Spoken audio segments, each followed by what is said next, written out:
초대 어떻게 받으셨어요? 저는 제가 셀프 추천해가지고요. 편지가 오나요? 편지가 오죠. 공문이 오진 않고요? 공문까지는 안 오죠. 이 형사도 공문을 받았대요. 뭐 예. 좋겠네요. 정기국회가 열렸는데 시작부터 이 전쟁터가 되지 않을까 걱정이 됩니다. 문자가 찍혔는데 보내주신 분이 전쟁입니다.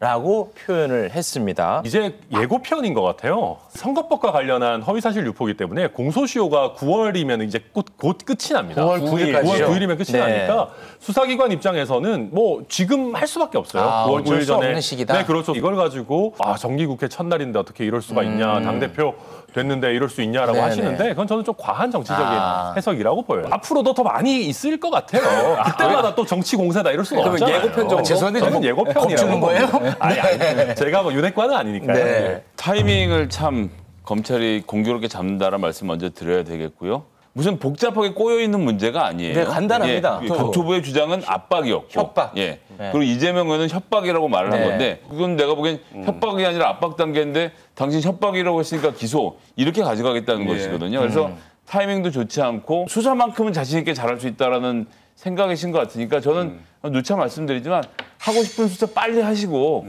빨리 민생으로 좀 빠르게 복귀하셨으면 좋겠다고 기대해 보겠습니다. 그러면 사실 이재명 의원이 정말 그렇게 떳떳하고 할 말이 많다면은 자연스럽게 출석하셔가지고 소명하면 되는 일이고 협박이냐 압박이냐 이것도 그냥 단순히 말장난이 아니고 이재명 대표께서 그때 당시에 이 직권남용에 해당한다는 협박을 했다 국토부에서 굉장히 구체적인 얘기를 하셨어요. 근데 그 지금 뭐 댓글상으로는 네. 공정성에 대한 부분을 좀 지적하는 부분들이 있는 것 근데 같아요. 김건희 수사에 대해서. 여사에 대해서 이제 뭐 도이치모터스 사건을 주로 많이 말씀하시는데 그것도 문재인 정부 하에서 굉장히 오랜 기간 탈탈 털러서 수사를 했었습니다. 아, 그렇게 믿고 계시고. 네, 저는 뭐 그렇게 믿고 있고요. 네. 도이치모터스 얘기만 짧게 할게요. 2년 동안 수사를 했는데 나온 게 없었다고 하시지만 4명 구속, 4명 불구속, 5명 약식 기소, 총 13명이 이 사건과 관련돼서 재판을 받게 됐는데 왜 윤석열 검찰총장 때는 이걸 못 뒤졌을까요? 그리고 딱 하나 살아남은 김건희 여사 같은 경우에도 체포영장 발부도 검토를 했다는 내부의 증언들이 쏟아져 나오고 있기 때문에 제가 보기엔 석연치 않아요. 그때 그렇게 잘 뒤져서 추가 기소까지 했는데 반대로 왜 김건희 여사는 기소를 못했을까요? 부를 수가 없으니까요. 아유, 출석 그거는- 요구에도 응하지 않으니까요. 뭐 그렇지 않죠. 그리고 대선 오히려 기간이었으니까요. 그 당시 수사 실무팀에서는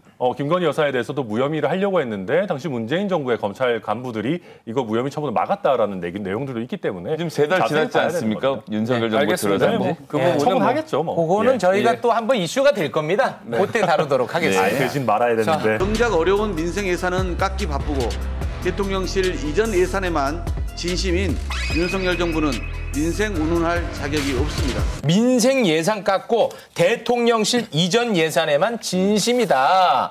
이 발언의 감정가 지금 바로 매겨 주십시오.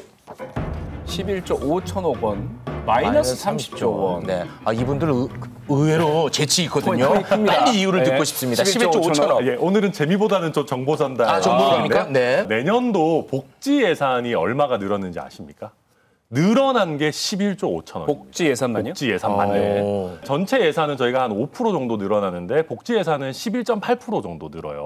그러니까 사실은 다른 예산을 쥐어짜고 긴축해가지고 복지 예산을 늘리는 예산은 아니거든요. 기초생활수급 대상자 확대하고 급여도 늘려드리고 우리 아이들 낳으면은 영아수당 기존에 30만 원 월에 지급하던 거 70만 원 늘리고 좋은데요. 굉장히 많은 복지 예산 확대들이 들어가 있습니다. 박홍구 원내대표께서도 이런 내용을 모르시지 않으실 텐데. 그걸 못 챙겼어. 근데 민생 예산이 줄어든다라고 얘기를 하시면은 이거 과도한 프레임이다. 그러니까 지금 저희 대통령실과 저희 당이 잘못하고 있는 게 많아요. 그래서 굳이 사실을 왜곡해가면서까지 공격 안 하셔도 공격하실 게 충분히 많거든요. 그리고 더 한 가지 안타까운 거는 실제 민주당에서 이렇게 거짓된 프레임으로 공격을 하는데 저희 당이 지금 너무 시끄럽다 보니까 찾아봤는데 여기에 대한 제대로 된 반박도 별로 없는 것 같아요. 지금 최초입니까? 뭐 최초까지는 아니겠지만 뻔한 이미 다 나와 있는 내용이지만 저희가 이렇게 돈 써서 이전하는 것만큼 더 나은 정치를 해야 되고 요새 그런 게 부족하기 때문에 비판을 받는 건 이해하지만은 이런 식으로 복지 예산 일부만 떼가지고 이거 삭감됐으니까 너네 민생 안 챙기는 거지 라고 얘기하는 거는 저는 거대 야당의 원내대표의 태도는 아니다. 알겠습니다. 이재명 대표는 그 비정한 예산이다라고까지 표현을 하는 걸 제가 들었는데 저도 좀 진지하게 복지 예산 얘기를 할 수밖에 없겠네요. 올해 사회복지 예산으로 책정된 금액은 205조, 작년에 비해서 5.6% 증가한 금액이죠. 근데 문재인 정부 연평균 증가액이 10.4%였고요. 박근혜 정부 때 7.7%, 이명박 정부 때 7.5%로 우리나라가 사회복지국가로 나가는 방향에서 이명박 박근혜 정부 시절보다 낮은 증가율을 보이고 있기 때문에 문제라는 점이 첫 번째고요. 증가폭이 두 번째 적다. 예산을 두 가지로 나눠서 볼 수 있는데 의무 지출이랑 재량 지출이 있어요. 네. 의무 지출은 고령화 사회가 되면 나이가 많으신 분들이 많아지면 국민연금도 늘어나고 노인연금도 늘어나서 그냥 자연스럽게. 무조건 늘어나는 것. 네. 예산을 의무적으로 지출해야 되는 예산의 경우에는 우리가 고령화 사회로 가서 11%가 증가를 했는데 선택의 여지가 없는 거. 그렇죠. 근데 문제는 재량 지출입니다. 이것이 이제 이 정부의 복지에 대한 철학을 그렇죠. 볼 수 있는 대목인데 여기에서 무려 마이너스 5.5%. 그래요? 예, 재량 지출의 경우에는 작년에 비해서 5.5% 깎았어요. 아, 그래요? 복지 예산이 전체적으로 늘어난 것처럼 보이지만 그거는 지금 58년 개띠라고 하잖아요. 그러니까 이 60년대생 50년대 말이 인구가 많아서 그분들이 나이를 먹으면서 의무 지출은 늘어나지만 재량 지출로 다룰 수 있는 부분은 5.5% 깎았기 때문에 윤석열 정부는 복지에 대해서는 정말 한마디도 할 말이 없는 그러면 정도로. 이 11조 늘은 게 그 의무만 늘어난 겁니까? 의무에서 그렇지 않아요. 속을 뻔했어요. 정말 그렇지 않고요. 그러니까 지금 증가폭을 가지고 말씀하시는데 정부들마다 업다운이 있습니다. 증가폭은. 복지 예산을 줄이는 정부는 지금까지 거의 없었고요. 근데 지금 문재인 정부에서 사실 굉장히 복지 예산을 많이 늘려놓은 상황이고 국가 부채도 굉장히 많이 늘렸기 때문에 저희도 사실 지지율이 이렇게 떨어지고 있는 상황에서 복지 예산 늘려서 많이 퍼드리고 노인 일자리 뭐 이런 거 선심성 예산 풀면 좋죠. 노인 일자리 필요는 합니다. 아니 근데 이게 정말로 필요한 노인 일자리냐 아니냐의 문제를 저희가 따져봐야 되는 것이고요.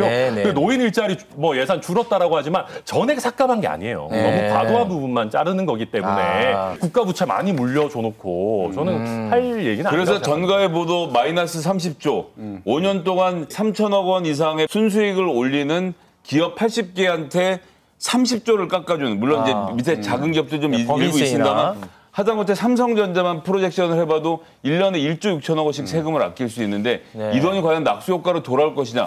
이 돈으로 복지하면 돼요. 법인세 내고도 우리나라 기업 전 세계 잘 나가고 있는데 왜 이거 깎아줍니까? 근데 법인세 인하 안 해주면은 저희 장기적인 우리나라의 국제 경쟁력이 떨어져요. 왜냐하면 다른 회사들이 우리나라에 투자를 안 하고요. 우리나라에 투자 안 하면 뭐 근로소득세니 법인세니 이런 게 다 오히려 더 줄어듭니다. 요건 이제 관점과 철학의 차이니까 이 정도로 정리하겠습니다. 아, 근데 그 많은 데이터를 다 외우고 있는 거 어디 보고하는 거예요? 공부하고 오신 것 같아요. 와, 공부 많이 하시네. 재미는 없는데 공부를 많이 해요. 오늘은 데이터 싸움이었다. 데이터 싸움. 가끔 재미도 있어요. 알겠습니다. 교수 관계자도 초청을 했고 리모델링하는 업체의 그 부부도 초청을 했고 이게 다 그래서 이게 초청 명단이 문제가 된 거 아니에요. 근데 이거는 그 장모를 담당하는 형사를 꼭 집어서 초청한 거 아닙니까? 왜 이런 식으로 하죠? 이게 그거는 오비락인지 모르겠습니다만 어쨌든 추천 사유는 저희가 파악한 아니 그러니까 추천 사유는 청년봉사상 그렇게 돼 4명이 있습니다. 있는데 네, 양평군이 김건희 여사 일가의 회사에 특혜를 줬다라는 의혹이 있었고 이걸 이제 경찰에서 수사를 하는데 그 담당 경찰을 취임식에 초청을 했다는 거예요. 나경원 전 대표는 초청을 못 받았고 영원히 고통받는 이상민 행안부 장관은 아유 아니다 이거 오비 일학이다. 청룡 봉사상 수상자의 자격으로 초대받은 거다. 어떻게 보십니까? 그러니까 오비락이라는 표현 쓰셨는데 이게 좀 석연찮기는 해요. 제가 봐도. 왜냐하면은 청룡봉사상을 받은 분 전원을 다 초청한 건 아닌 걸로 그렇습니다. 보여요. 일단은. 초청 명단이라는 게 뭐 몇만 명 단위이기 때문에 한 명 한 명 다 검증하는 거는 어렵다는 건 알고는 있지만 이런 식으로 어떤 오해를 불러일으킬 만한 인물은 좀 스크리닝을 하는 게 좋지 않았을까. 그리고 초대를 받으시는 분 입장에서도 이게 좀 부담스럽지 않았을까 하는 생각도 들고요. 물론 저도 취임식 갔었는데 이게 막 몇만 명 오고 막 이런 거기 때문에 뭐 거기 간다고 해서 대단한 특혜가 있거나 이런 건 아니에요.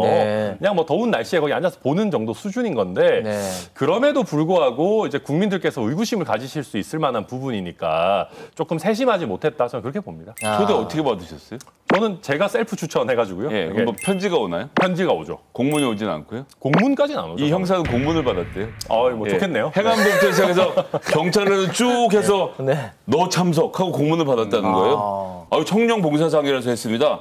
그래요? 확인해보니까 5명이 있는데 1명은 확인이 안 됐고 2명은 아예 얘기를 들은 게 없고 다른 한 분은 참여를 했는데 그것이 아니라 소방관들 우리나라를 국가를 위한 영웅해서 22명의 경찰 몫으로 추천을 받아서 들어가신 거고 청룡 봉사상 5명 받은 중에 이 사람 하나만 들어간 거예요. 그러니까 지금 행안부 장관은 오비락이라고 하는데요. 네. 까마귀 날짜 배 떨어진 게 아니라 김건희 여사가 헬기로 지금 과수원 상고를 한번 나른 겁니다. 배가 다 떨어졌죠. 자, 내가 여기 있는데 어떻게 할 거냐라는 질문을 지금 던지고 있다는 것은 도이치모터스 회장 아들을 초청해서 본인의 시아버지 즉 윤석열 대통령의 아버님 뒷자리 옆 자리에 앉힌 것을 봐도 그렇고 김건희 여사의 위세를 확인할 수 있다. 근데 저는 짧게만 얘기하면 대통령 특별 초청이면은 공문이 안 가고 그냥 우편이 와요. 근데 공문으로 왔다는 말은 오히려 경찰청에서 정말 그분을 추천해서 정상적인 경로로 왔을 수도 있다. 이걸 너무 우리가 김건희 여사 추천이다라고 단정할 일은 아니라고. 그러니까 이제 안정권 씨 같은 극우 유튜버들은 특별히 주황색 제가 초청장 저 얘기할 것 같았는데 하실 것 같긴 했는데 김건희 여사가 초청을 한 공문이 오면은 안 갈 수가 없잖아요. 그렇죠. 오면요. 그러니까 경찰이 다 보고 있다. 행안부에서 당신을 보고 있다는 사인을 줬다라고 형사가 느끼면 어떻게 할 겁니까? 저라도 지금 누가 전화 와갖고 대통령 취임식 참석하라고 김건희 여사가 불렀다고 하면 문자 오면 나를 알아? 이렇게 하면 그날부터는 그냥 가만히 있을 것 같아요. 그러니까 수사에 영향을 미칠 가능성이 높다라는 말씀인 거죠? 미칠 생각이 아니면 왜 그 사람을 공문으로 부르겠습니까? 라고 저는 답변을 드릴 수밖에 없어요. 그건 누가 불렀는지 모른다니까요. 누가 경찰이 불렀는지 자체적으로 모르는 게 추천했을 무서운 수 겁니다. 있다니까. 제 얘기가 그거예요. 부른 이유도 뚜렷하지 않고. 총룡봉사상 있다. 이분이 막 1500회 무슨 범죄 나머지 예방 활동하고 5명은, 막 나머지 4명은 나머지 분들도 훌륭하시겠지만.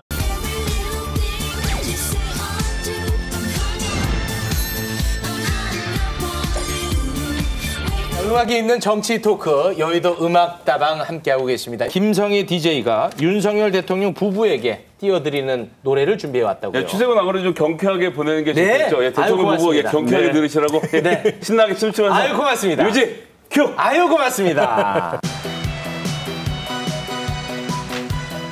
법과 원칙, 법의 적용이라는 데서는 예외가 있을 수 없다고 생각합니다. 세상은 요지경 속이다. 잘난 사람 잘난 대로 살고 못난 사람 못난 대로 산다.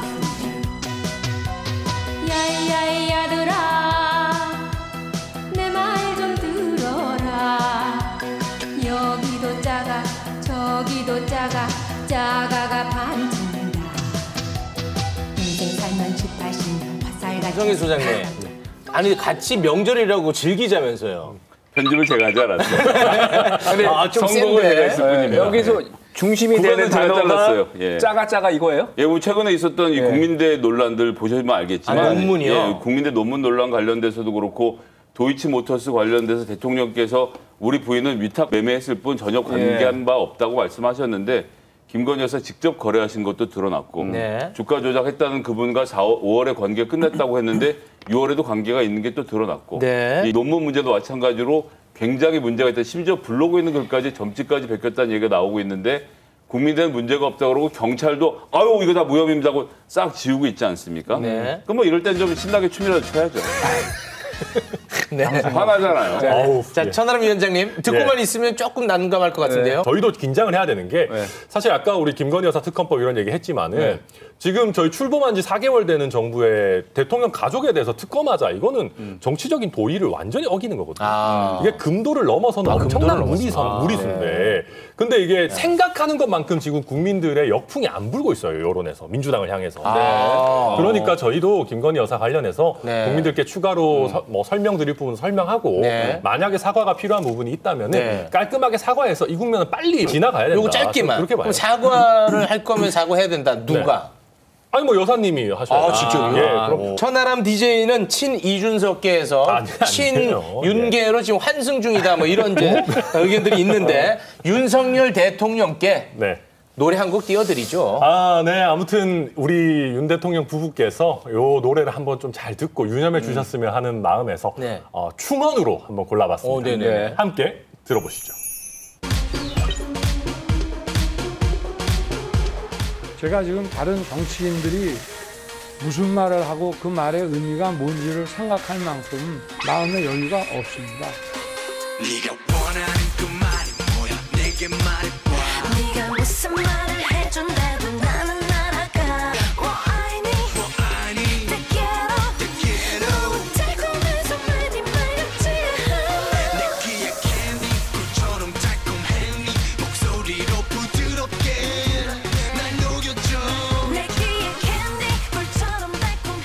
지역의 내기의 캔디 친윤으로 환승하기 위해서 어떤 충원을 근데 그건 아닌 것 같아. 가득 담았어요. 그러니까 윤핵관 노리는 거예요? 아이고 그건 아니고요. 그러니까 주변에서 달콤한 얘기만 하는 그 간신들, 저분들 간신들이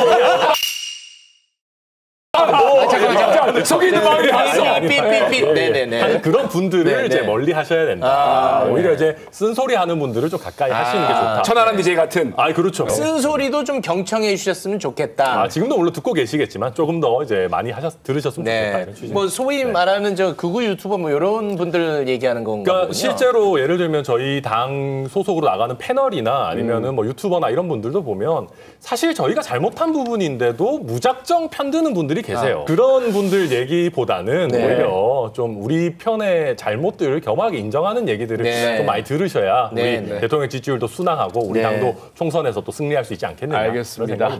자, 이제 비대위 막 시작하는데 진심을 담아가지고 노래를 조금 선곡해 주세요. 이 부분들께서 갑자기 해야 돼. 이거 정리해야 돼요. 알겠습니다. 정리해야 돼요, 이거. 이거 뭐 아무튼 제가 당이 난장판인데 갑자기 노래를 하려니까 좀 그런데 천일 동안 알고 있었나요? 많이 웃고 또 많이 울던 당신을 항상 지켜주던 감사해 하던 너무 사랑했던 나를 야, 진짜. 근데 이게 진심으로 불러, 진심으로. 무슨 방송인지 모르겠어요. 그러니까 천일 갔으면 좋겠다라고 하는 이제 덕담이고요. 비대위가요? 비대위가. 아니 뭐야, 조롱하는 거야. 국민의힘 자체가 좀 길게 갈수록 그리고 그건 좀 농담이고요. 그리고 기간이 얼마가 됐든지 간에 우리 비대위가 또 천일 하는 것만큼의 성과를 내줬으면 좋겠다. 저는 저희가 야당일 때 했던 얘기를 지금 지키자. 그리고 우리가 야당일 때 받고 싶었던 대우를 민주당한테 하자. 그런 얘기를 하고 싶습니다. 야, 이거 괜찮다. 괜찮지 않아? 솔직히 탐나잖아요. 아니, 괜찮아. 고정들이라고 차별대화. 괜찮아. 했잖아요. 야, 좋은데 발언이. 배추가 한 망에 28,000원이더라고요. 애호박 하나에 2,800원 하고 물가가 견딜 수 없는 지경인데 왜 민주당도 국민의힘도 서로만 바라보고 있는지 답답합니다. 네, 알겠습니다. 좀 약하네. 죄송합니다. 준세우 씨 말해. 천하람 현재 워낙 좋은 말씀 많이 하시고. 이렇게까지 이준석 대표가 얘기를 했는데 설마 할까라는 생각이 들더라고요. 근데 그때 제가 스스로를 다시 한번 돌이켜봤죠. 제가 설마 할까 싶은 걸 다 했거든요. 그래서 더더욱 할 것 같아요.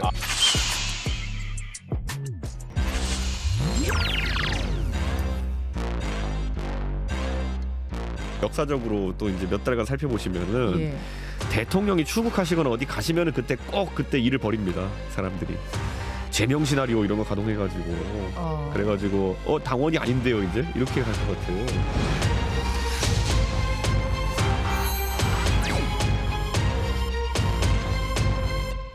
이 발언의 감정가 지금 바로 매겨 보겠습니다. 자, 10,000원과 9,000만 원입니다. 자, 이유 한번 들어볼까요? 네, 저희 윤리위 위원들이 총 9명입니다. 그래서 한 명당 1,000만 원씩 해가지고 당에서 비용을 대줘가지고 미국을 같이 좀 보냈으면 좋겠어요. 그러니까 윤석열 대통령과 함께요. 왜냐하면은 그러니까 이준석 대표에 대해서 제명을 하고 말고 그거는 윤리위의 독립적인 권한이지만 그건 맞습니다. 급하게 하면 안 돼요. 왜냐하면 저희 당이 저는 더 이상 우스워지지 않았으면 좋겠거든요. 근데 지금 이준석 대표에 대한 최종 수사 결과가 나온 상황이 아닌데 뭐 과거에 했던 양두구육 뭐 이런 발언 몇 개 문제 삼아가지고 제명을 한다. 만약에 그렇다면은 저는 제명에 대해서도 이게 무효다라고 하는 법원의 가처분이 나올 가능성이 99%라고 보거든요. 또 가처분이에요? 네, 그러면은 저희 당이 진짜 우스워지고요. 우리 윤리위 위원들도 조금 진정하시고 제명을 할 때 하더라도 좀 촘촘하게 준비를 하셔가지고 국민들께서 보시기에 우습지 않도록 했으면 좋겠다. 그런 마음에서 9,000만 원 정해봤습니다. 그 28일에 윤리위 전체 회의를 열 예정이었는데 이준석 전 대표의 예언대로 이거 다음 주로 앞당기는 방안을 검토하고 있다라는 보도가 나왔어요. 이렇게까지 이준석 대표가 얘기를 했는데 설마 할까라는 생각이 들더라고요. 근데 그때 제가 스스로를 다시 한번 돌이켜봤죠. 제가 설마 할까 싶은 걸 다 했거든요. 설마 뭐 수사 결과도 안 나왔는데 당 대표를 징계를 하겠어? 아, 설마 그 위장 사퇴쇼 해가지고 뭐 비대위를 띄우겠어? 아, 설마 법원 결정이 나왔는데 무시하고 비대위 시즌 2 하겠어? 했는데 제가 설마 하는 거는 다 하고 있기 때문에 그래서 저는 이 보도가 나왔는데 설마 그래도 할까 싶은데 그래서 더더욱 할 것 같아요. 되게 저는 그게 불안합니다. 이게 가면 저도 지금 웃으면서 얘기하지만은 이게 사실 웃을 일이 아니거든요. 맞습니다. 왜냐하면 저희 당이 보수 정당이고 그래도 법치, 뭐 유능함 이런 거를 그래도 갖고 있는 정당이에요. 게다가 여당이지 않습니까? 여당이고요. 뭐 법원 결정 나왔는데 막 그거 부인하고 뭐 판사가 뭐 이상한 단체 가입돼 있다 이런 소리 하고 그러면 안 되거든요. 그러니까 우려하는 일들이 자꾸 벌어지니까 저도 참 안타깝습니다. 그거를 당에 좀 전달을 하세요. 그러면은 뭐 다들 진품명부 보고 계실 거니까. 근데 당에도 법률 전문가가 있으니까 이런 걸 아실 거 아닙니까? 엄청 많죠. 사실 저보다 훨씬 경험 있고 뭐 법관 경험 있으신 분들도 되게 많으실 텐데 이게 저도 잘 모르겠습니다. 사람이라는 게 특정 정치적 목적을 이렇게 한번 추구하려고 하면 이렇게 굉장히 이제 유능하고 똑똑하신 분들도 조금 이 시야가 좁아지시는 거 아닌가. 그렇습니다. 지금 뭐 윤석열 대통령과 윤핵관들이 바라는 그림은 하나 아닙니까? 이준석 대표를 내쫓아라라고 하는 것이고 그럼 법이 어떻게 됐든 이런 게 중요한 게 아니라 누가 지금 진실한 윤석열 대통령의 사람으로서 무조건 뛰어든가, 무조건 앞에 나가서 욕을 하는가 이걸 보고 있는 것이기 때문에 지금 국민의힘은 논리가 통할 틈이 없죠. 윤석열 정부의 외교는 오늘만 대충 수습하는 오대수 외교입니까? 미국 의전 서열 3위 펠로시 의장을 패싱하는 무리수를 뒀습니다. 무책임한 오대수 외교 안보 정책의 결과 뒷감당은 오로지 국민과 기업들 몫이 되고 있습니다. 한미 정상회담, 한일 정상회담 예정되어 있는 것 같은데 이것만큼은 조금 해결을 해주셨으면 좋겠다 하는 부분은 어떤 부분입니까? 지금 배터리하고 바이오 시장이 대한민국 경제에서 굉장히 중요한 부분인데 얼마 전까지 한국 정부가 이거 파악을 못하고 있었어요. 그러니까 미국이 시장을 닫을 것이라는 것을. 그래서 한참 신나게 중국한테 뭐 이제 중국 경제는 꼬라박는 수준이니까 쳐다도 안 보겠다라고 말한 다음에 미국에 착 붙었는데 미국이 갑자기 바이오도 안 돼. 너희 거 수입 못 해. 그리고 배터리 중국이랑 거래해서 안 돼. 라고 선언을 해서 지금 굉장히 어려워진 상황이 됐거든요. 윤석열 대통령 가서 배터리 문제와 바이오 산업 문제 해결하셔야죠. 근데 이걸 바이든 대통령하고 논의할 때 문제가 생깁니다. 뭐냐면 지금 한미 정상회담도 하지만 한일 정상회담도 하잖아요. 미국의 입장에서는 동아시아의 이 완보를 일본을 중심으로 해서 주변국들을 묶어서 만들고 싶거든요. 그러기 위해서는 한일 관계가 가까워지는 게 중요한데 미국한테 우리가 부탁을 달라고 말하려고 하면은 미국은 요구 조건이 하나밖에 없을 겁니다. 일본하고 관계 개선해 라고 나올 것인데 일본은 지금 관계 개선할 유인이 별로 없거든요. 그러면 한국 정부한테 뭐 양보할 건데 이렇게 물어보는 상황이 돼서 배터리 문제를 해결하기 위해서 일본에게 뭔가 큰 걸 내줄 가능성이 있는 상황. 즉 한일 관계를 좋게 만드는 것이 배터리 해결의 전초 작업이 되면서 이것이 뒤섞이면서 혹시 역사 문제의 뿌리를 건드리는 우를 범하시지 않을까 그게 좀 큰 걱정입니다. 그러진 않겠죠. 근데 이제 용산 시대가 되면서 영빈관을 다시 짓겠다. 예산이 800억 원대로 알려졌습니다. 비판 여론도 좀 강해지는 것 같아요. 이거 지금 여당이나 정부 입장에서 굉장히 큰 악재. 용산 이전이 생각보다 그래도 뭐 부드럽게 그래도 완료가 됐다라고 평가도 있었고 그렇기 때문에 과거의 권위주의적인 뭐 이런 모습보다는 매일매일 아침마다 이런 간이 약식 브리핑 같은 것도 하고 좋게 보는 부분들이 있었습니다. 근데 이게 이런 식으로 계속 예산이 늘어나고 또 과거에 영빈관 청와대 그대로 쓰겠다고 했던 게 말바꾸기 논란 같은 게 되면은 긍정적으로 평가받던 부분까지도 완전히 퇴색될 수가 있거든요. 저는 이 부분은 물론 대통령실에서도 나름 생각을 했겠죠. 뭐 지금 용산 근처에 있는 국방 컨벤션 이런 거 쓰기는 조금 어렵다 이런 생각했겠지만 국격에 맞지 않아서 이런 계획을 추진했다 이런 보도가 나왔습니다. 저는 그래서 이렇다면 차라리 원래 계획대로 좀 돌아가서 청와대 영빈관을 좀 쓰고 그 부분에 대해서 일정 부분 좀 국민들에게 개방 안 하는 거를 국민들께 양해를 구하는 게 오히려 맞지 않나 저는 그런 생각이 들어요. 위원장님 그 문제는 터 문제가 있지 않나요? 왜 또 갑자기 거기로 가세요 또? 김성애 소장님. 무슨 또 터 문제가 지난 3월 20일 대통령 인수위에서 그 당시 윤석열 당선자시죠. 당선자 신분으로 브리핑했던 거 기억나실 겁니다. 용산 시대를 열겠다. 그때 혹시 기억나시는지 모르겠는데 관저 신축에 대한 얘기도 했었습니다. 일단 한남동에 참모총장 공간을 쓰지만 장기적으로는 용산 부진에 관저도 지어야 된다라고 말씀하셨어요.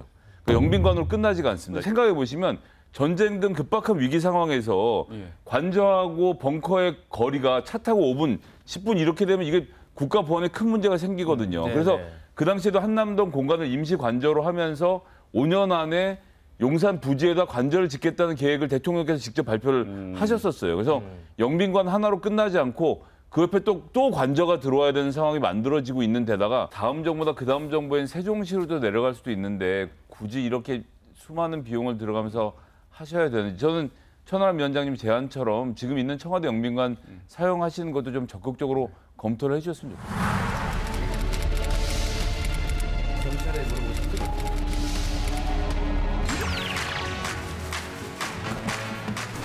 이재명 대표를 탄압하려는 시나리오가 있고 그 시나리오의 배우가 장관님이라는 얘기를 했더라고요. 저를 너무 과대평가하시는 것 같고요. 없는 죄를 덮어 씌우는 거는 안 되는 거라는 거. 제가 그걸 당해봤기 때문에 제일 잘 압니다. 절대 안 되는 거고요. 다만 있는 죄를 덮어달라는 거는 전혀 다른 얘기입니다.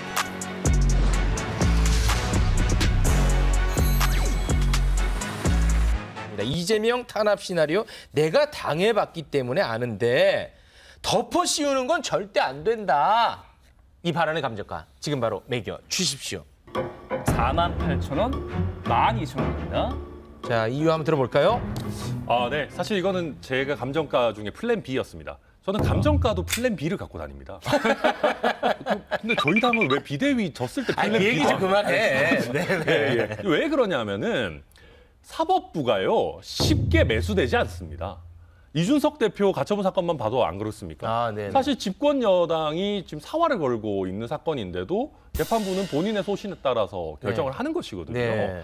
그래서 말씀드린 것처럼 없는 죄 뒤집어 씌웠다가는 사법부에서 일단 큰일 나고요. 이게 이제 좀 좋은 모래시계 가격입니다. 1시간 쓸 수 있는 모래시계 가격인데 결국 모든 거는 시간이 지나면은 드러납니다. 그래서 우리가 이거 가지고 뭐 막 싸우고 우리끼리도 토론하고 하지만은 결국 있는 죄인지 없는 죄인지는 시간이 밝혀줄 거다. 그런 취지입니다. 12,000원. 암행어사 출두요. 이 마패를 온라인에서 찾아보니까 판매 가격이 12,000원. 마패 뭐예요? 한동훈 장관이 탐관오리죠 지금. 뒷부분 이렇게 얘기합니다. 그렇지만 있는 죄를 덮어달라고 하는 건 전혀 다르다. 있는 죄. 이재명 대표가 죄가 있다라고 법무부 장관이 지금 가정을 다룬 겁니다. 그러니까 네 죄는 네가 흘렸다. 이것은 탐관오리들이나 하는 일이죠. 옛날에 법질서 체계가 없던 옛날 고을 원님식으로 지금 한동훈 장관이 이재명 대표에 대한 죄를 이미 있는 것으로 규정하고 있는 죄를 덮어달라고 하는 건 전혀 다르다는 이야기를 했다는 것 자체가 이건 경악할 만한 사실입니다. 야당 대표를 법무부 장관이 이미 죄인으로 규정하고 죄가 있다고 규정했다. 있는 죄를 덮어달라고 말하는 건 전혀 다르다라는 발언을 했는데 민주당이 여기에 대해서 반응하지 않는 것을 저는 이유를 알 수가 없고요. 제가 암행어사가 돼서라도 탐관오리는 내쫓아야 된다고 생각합니다. 그러니까 원칙적 발언을 한 건 아닐까요? 이재명 대표가 누구한테 죄 덮어달라고 말한 적이 있습니까? 그리고 저렇게 발언하는 자체가 영수회담 지금 제안에 대해서 그 죄를 거래하려는 것이 아니라는 국민의힘의 정치인들의 생각하고 똑같이 하는 건데 법무부 장관 특히나 수사를 지휘할 수 있는 엄정한 지위에 있는 사람인데 있는 죄를 덮어주는 것은 다르다라는 이야기를 저렇게 공개적으로 하는 것은 이건 묵과할 수 없는 일이라고 생각합니다. 저는 이게 딱 전형적인 민주당식 자격지심이라고 생각합니다. 아니, 굉장히 원론적인 얘기예요. 아니 그럼요. 없는 죄 만들면 안 되고 있는 죄 덮으면 안 되고 야당 대표라고 해서 특권층 아니고 그냥 있는 대로 정론에 따라 수사받아라고 하는 건데 저는 민주당에 계시는 수많은 의원들이 이재명 그 의원에 관한 수많은 의혹들을 100% 파악하고 있을까? 저는 그렇지 않다고 생각해요. 왜냐하면 본인 아니면 알 수 없는 얘기들도 있을 것이고 그렇겠죠. 사건 기록을 저도 안 봤지만 박범계 전 장관 같은 분도 다 보지 않았을 겁니다.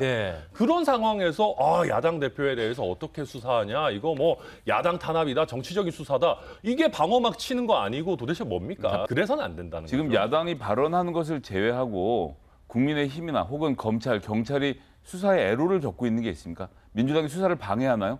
아니면 이재명 대표가 협조를 안 하나요? 아무런 게 없어요. 그러니까 실제로 보면 정치인들이 공방을 주고받을 뿐이지 수사기관은 자기의 정해진 순서대로 수사를 진행하고 있습니다. 수사에 대한 엄청난 압박을 하고 있죠. 그리고 서면 답변으로 가름하겠다, 서면 답변 충실하겠다라고 해놓고 5줄짜리 답변 내고 이게 사실 수사 방해죠. 알겠습니다. 확실히 이 부분만 이야기를 나누면 그 친하던 두 분도 가까워질 수가 없네요. 천하람 위원장님, 요즘 여권 논객으로 방송 나가는 거 하실만 한가요? 네, 오늘 같은 날은 저 말고 우리 김병민 비대위원 같은 분을 모시는 게 훨씬 더 좋지 않았을까 그런 생각을 해봅니다. 조금 힘들긴 힘든가 보군요, 요즘. 땀이 시작도 하기 전에 나는 것 같아요. 아유, 벌써 나 땀이. 네. 오늘 에어컨 좀 많이 좀 틀어주시고요.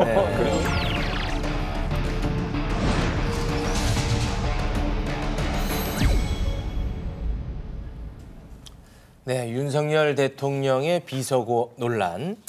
대통령실이 관련해서 입장을 냈습니다. 지나가는 말로 한 사적 발언을 외교적 성과로 연결시키는 것은 부적절하다.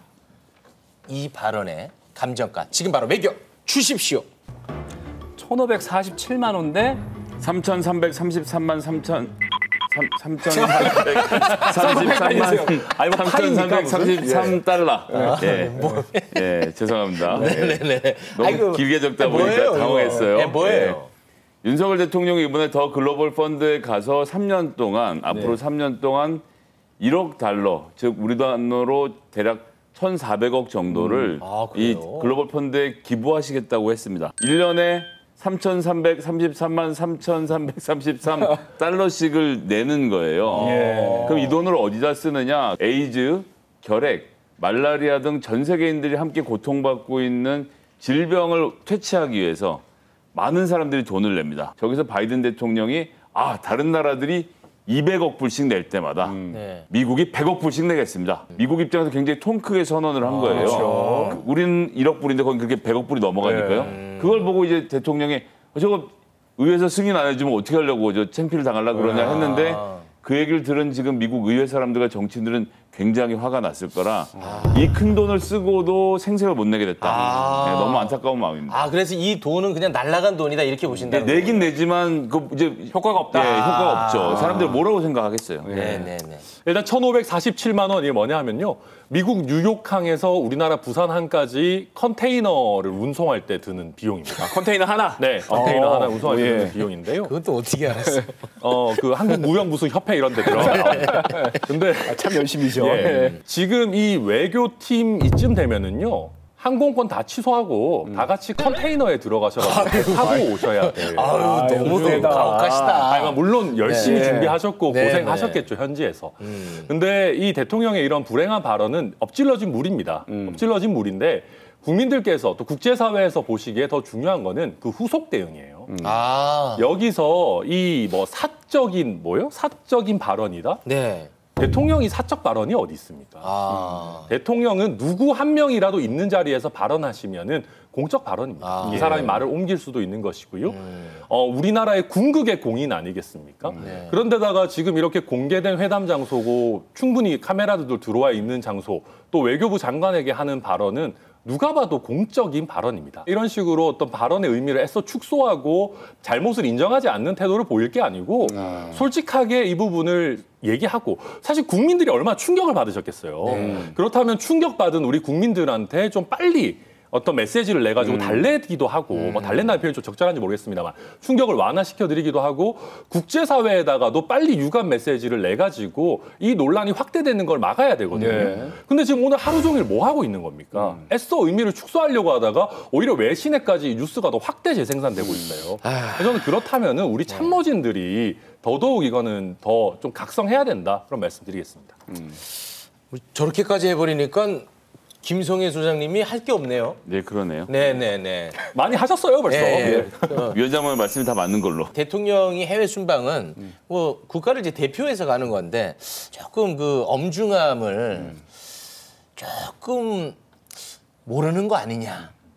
뭐 이런 비판도 좀 있어 보입니다. 그러니까 뭐 보좌진들 말고 우리가 이게 쉽게 얘기해서 좋게 말해서 소탈함이다라고 얘기하지만은 대통령이라는 자리는 이미 대통령이 된 순간부터 소탈함보다는 엄중함이 훨씬 더 중요한 자리입니다. 아무리 이게 편한 자리고 공식 석상에서 그 단상에서 내려왔다라고 해도 대통령께서 조금 더 제가 봐도 어떤 진중한 자세를 견지하시는 것이 도움이 되지 않을까. 노무현 대통령이 그 재임 시절에 그 정상회담 이런 거 하고 사람들이 오면 포도주를 이렇게 돌려서 마시고 이럴 때 당신자는 포도 주스를 채우셨다고 하더라고요. 우리가 국가 대치하고 있는 상황에서 대통령은 언제나 깨어 있어야 된다. 맑은 정신을 유지해야 하고 언제 어떤 비상 상황 판단해야 될지 모른다는 생각으로 5년 동안 술을 끊으셨대요.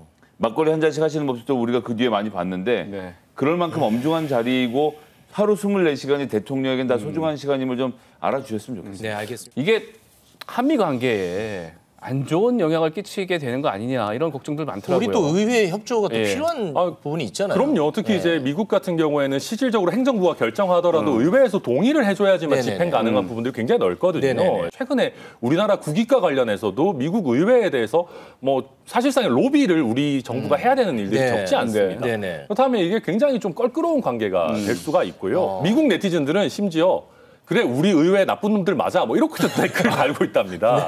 참 웃을 수 없는 그 우픈 일이다. 네. 뭐 그렇게 보고 있습니다.